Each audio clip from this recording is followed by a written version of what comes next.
नमस्कार, स्वागत है आपका हमारे चैनल पर। मैं हूं आपके साथ शिप्रा सैनी। महाराष्ट्र में बीजेपी के नेता किरीट सोमैया ने बड़ा खुलासा किया है, जिसमें उन्होंने सचिन वाजे गैंग को निशाने पर लिया है। किरीट सोमैया ने खुलासा करते हुए ये कहा है कि सचिन वाजे ने 1000 करोड़ रुपए का लेन देन किया है और इस सिलसिले में इस करोड़ों के लेन देन को लेकर उन्होंने ईडी के अधिकारियों से मुलाकात भी की है। खुद किरीट सोमैया ने ट्वीट करते हुए ये जानकारी दी है। उन्होंने साफ तौर पर यह कहा है कि सचिन वाजे ने करोड़ों रुपए का लेन देन किया है और वो चाहते हैं कि इस मामले में जांच हो और जांच की मांग के सिलसिले में ही उन्होंने ईडी के अधिकारियों से मुलाकात की है।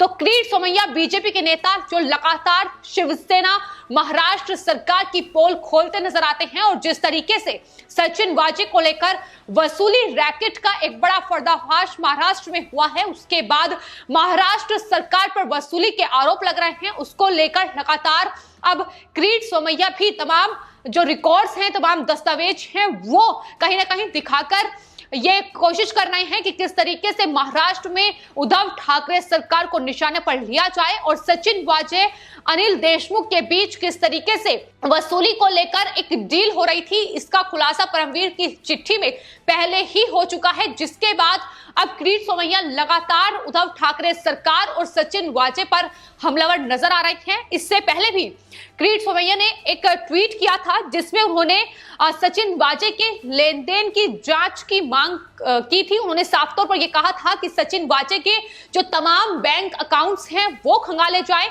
आखिर कहां से ये वसूली हो रही थी, कहां ये पैसा पहुंच रहा था, ये तमाम चीजों के खुलासे होने चाहिए। उन्होंने ये भी आरोप लगाया था कि सचिन वाजे गैंग ने 2020 से 21 में हजारों करोड़ रुपए की वसूली की है और ये पैसे कहां गए हैं, इसकी जांच NIA, ED, reserve bank, registrar of company, income tax department को करनी चाहिए। ये मांग किरीट सोमैया कर चुके हैं। उन्होंने साथ ही ये भी बताया कि उन्होंने जांच के लिए इन सभी डिपार्टमेंट को पत्र लिखा है। इसी ट्वीट में किरीट सोमैया ने यह भी कहा था कि source of fund, flow of fund, cash money trail और बिटकॉइन जैसी चीजों का इस्तेमाल किया गया है कि इस पूरी वसूली के लिए ये चीजों की भी जांच होनी चाहिए। तो फिलहाल सचिन वाजे पर वसूली को लेकर जो गंभीर आरोप परमवीर सिंह की चिट्ठी पर लगा है और साफ तौर पर यह कहा गया है कि अनिल देशमुख ने उन्हें वसूली का ये टारगेट दिया था और जिसके बाद अब सवाल ये उठ रहे हैं कि आखिर ये पैसा किसके पास सरकार में पहुंच रहा था, इसकी जांच होनी बेहद जरूरी है। और किरीट सोमैया ने अपने ट्वीट में साफ तौर पर सचिन वाजे गैंग कहते हुए निशाना साधा है। इससे पहले बीजेपी ये साफ तौर पर कह चुकी है कि सचिन वाजे या परमवीर सिंह अकेले इस पूरी साजिश, इस पूरी षड्यंत्र का हिस्सा नहीं है, बल्कि उनके साथ कुछ लोग शामिल हैं। कौन आखिर वो पॉलिटिकल बॉस है, इसका खुलासा होना चाहिए। और अब जो खुलासे लगातार एनआईए की जांच और परमवीर की चिट्ठी में हुए हैं, वो जाहिर तौर पर उद्धव ठाकरे सरकार की मुश्किलें बढ़ाते नजर आ रही हैं। लेकिन वहीं इस बीच किरीट सोमैया जो कि बीजेपी के नेता है, वो शुरू से ही महाराष्ट्र में जब से एंटीलिया केस सामने आया है और उसके बाद सचिन वाजे एनआईए की हिरासत में आए हैं, लगातार वो इस पूरे मामले को लेकर एक के बाद एक बड़े खुलासे और सवाल उद्धव ठाकरे सरकार पर उठाते नजर आ रहे हैं। इस कड़ी में उन्होंने ये 1000 करोड़ रुपए का ये जो लेन देन हुआ है, इसकी जांच बेहद जरूरी है और इसी सिलसिले में उन्होंने ईडी के अधिकारियों से मुलाकात की है।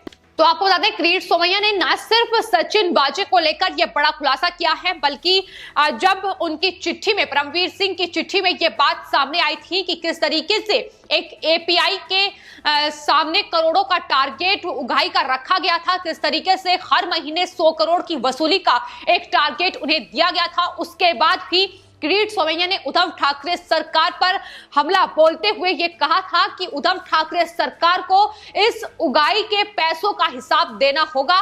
इस तरीके से वो इससे पल्ला नहीं झाड़ सकते हैं। खुद किरीट सोमैया ने एक वीडियो ट्विटर पर पोस्ट किया था, जिसमें उन्होंने साफ तौर पर कहा है कि सचिन वाजे की वसूली गैंग महाराष्ट्र के गृह मंत्री अनिल देशमुख के लिए हर महीने 100 करोड़ रुपए कलेक्ट करती थी ठाकरे सरकार को। अब तक 15 महीने सरकार में हो चुके हैं, तो ऐसे में उनसे अब 1500 करोड़ का हिसाब लेना चाहिए कि आखिर वो पैसा कौन से नेता, कौन से मंत्री और किसके पास पहुंचा है। इसका जवाब उद्धव ठाकरे सरकार को देना होगा। तो बीजेपी लगातार हमलावर नजर आ रही है, लेकिन आपको बता दें किरीट सोमैया लगातार बीजेपी की ओर से कहीं ना कहीं उद्धव ठाकरे सरकार को घेरते नजर आए हैं। ये पहला मामला नहीं है जब इस तरीके से उन्होंने बड़ा खुलासा इस पूरे एंटीलिया विस्फोटक केस में किया हो कि किस तरीके से ये उगाई का काम चल रहा था और इतने बड़े पैमाने पर इतने करोड़ रुपए वसूले जा रहे थे। इससे पहले भी जब ईडी ने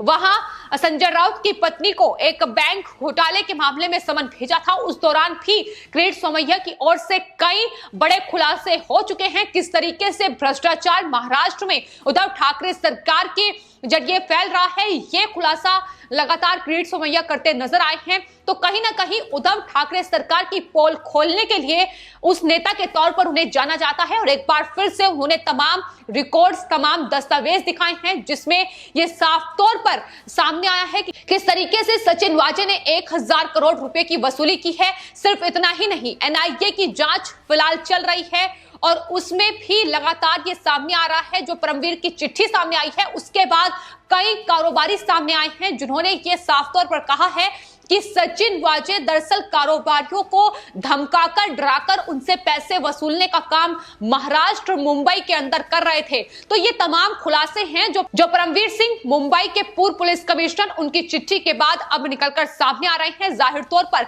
इससे न सिर्फ सचिन वाजे की मुश्किलें बढ़ेंगी बल्कि उद्धव ठाकरे सरकार के लिए भी ये फजीहत का काम कर रहा है। तो फिलहाल आपको बता दें किरीट सोमैया लगातार उद्धव ठाकरे सरकार पर महाराष्ट्र में हमलावर है। महाविकास आघाड़ी सरकार से लगातार सवाल उनकी तरफ से पूछे जा रहे हैं। इस केस में शुरू से ही लगातार वो हमलावर रहे हैं। अपने ट्विटर के माध्यम से लगातार उन्होंने सवाल उद्धव ठाकरे सरकार से पूछे हैं। जब शुरुआत में सचिन वाजे का नाम सामने आया और सचिन वाजे को उद्धव ठाकरे सरकार की ओर से बर्खास्त कर दिया गया, उन्हें निलंबित कर दिया गया, उसके बाद भी किरीट सोमैया ने ट्वीट किया था जिसमें उन्होंने उद्धव ठाकरे सरकार को घेरते हुए खासतौर पर शिवसेना से यह सवाल पूछा था कि वाजे को एक बार फिर से निलंबित कर दिया गया है, लेकिन क्यों, कैसे और किस आधार पर, किसने 6 जून 2020 को उन्हें नौकरी पर बहाल किया था। तो यह सवाल लगातार बीजेपी की ओर से पूछा जा रहा है। लेकिन एक बार फिर से अब शिवसेना की ओर से जब सचिन वाजे विवादों में फंसे हैं तो उसके बाद निलंबित किया गया है। लेकिन किस तरीके से इस पुलिस अधिकारी को उन्होंने वसूली का एक, कह सकते हैं, वसूली के लिए मोहरा बनाने का काम किया है, इसको लेकर ही सवाल लगातार उद्धव ठाकरे से पूछे जा रहे हैं, जिस पर वो लगातार चुप्पी साधे हुए हैं। उद्धव ठाकरे अभी तक मीडिया के सामने नहीं आए हैं। अभी तक किसी भी सवाल का जवाब उनकी तरफ से नहीं दिया गया है कि आखिर सचिन वाजे को बहाल क्यों किया गया।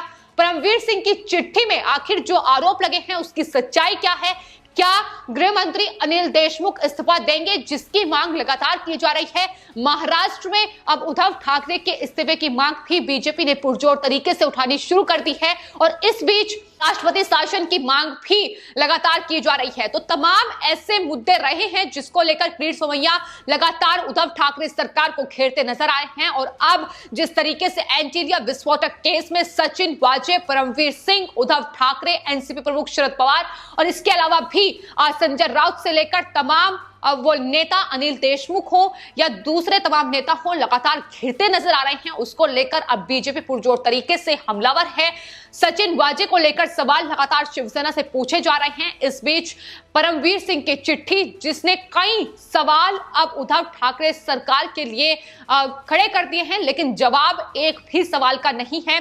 इस्तीफे की मांग की जा रही है, जिसको लेकर अलग अलग बयान लगातार एनसीपी, शिवसेना की तरफ से सामने आ रहे हैं। फिलहाल स्पष्टीकरण किसी भी बात को, किसी भी चीज को लेकर नहीं है, तो जाहिर तौर पर सरकार खुद फंसती नजर आ रही है। तो ऐसे में लगातार अलग अलग बयान तमाम पार्टियों के निकलकर सामने आ रहे हैं, लेकिन वहीं किरीट सोमैया लगातार उद्धव ठाकरे सरकार को लेकर एक के बाद एक बड़े खुलासे करते नजर आ रहे हैं। और आखिर सचिन वाजे को लेकर जो खुलासा किया है कि 1000 करोड़ वसूले गए हैं, तो आखिर वो 1000 करोड़ किसके पास पहुंचे हैं, कहां तक पहुंचे हैं, कहां तक इस पूरे केस के तार जुड़े हुए हैं, इसका खुलासा होना बेहद जरूरी है। और यही वजह है कि अब एनआईए के बाद अब ईडी भी इस पूरे मामले में शिकंजा कस सकती है। जिस तरीके से वसूली का एक बड़ा कह सकते हैं रैकेट का पर्दाफाश इस पूरे केस में निकलकर सामने आया है। लेकिन सच्चाई यह है कि शिवसेना और महाविकास आघाड़ी सरकार जिन अधिकारियों को मोहरा बनाकर वसूली का ये